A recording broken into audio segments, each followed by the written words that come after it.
Hey there, welcome back to my another video. In this video, I'm gonna talk about the life in Italy and the life in Bangladesh. Well, it's been 7 months I'm in Italy, so how do I feel here? Everything is going so smoothly, there is no problem in terms of living, studying, earning, everything is going fine. Studying at a good university, earning money, traveling to different beautiful places, enjoying my days. But one thing is missing, that's family, friends, and relatives.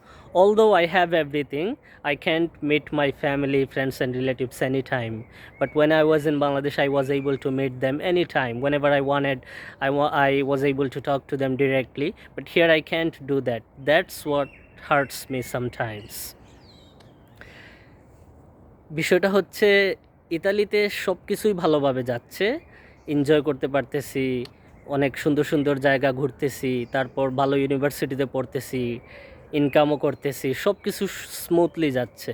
কিন্তু একটা জিনিস মাঝে মধ্যে খারাপ লাগে, যখন ফ্যামিলিকে miss করি বা আত্মীয় স্বজন বন্ধুবান্ধব তাদেরকে যখন মিস করি তখন একটু খারাপ লাগে, কারণ দেশে থাকতে তাদের সাথে দেখা করা যেত যখনই মন চাইতো, বা কথা বলা যেত, তাদের সাথে সময় কাটানো যেত, যেটা এখানে করা যাচ্ছে না। তো এটা যখন মাঝে মধ্যে মনে হয় একটু খারাপ লাগে। আর বাদ এটা বাদে সব কিছুই ঠিকঠাক মতো চলছে, কোনো সমস্যা নেই।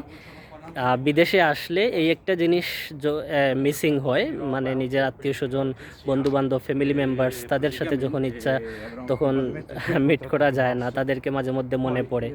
আর হয়তো অন্যান্য দিক বিবেচনা করলে হয়তো একটা বেটার লাইফ লিড করা যায়, সেটা ঠিক আছে, কিন্তু এই জিনিসটা মাঝে মধ্যে একটু খারাপ লাগে। That's it.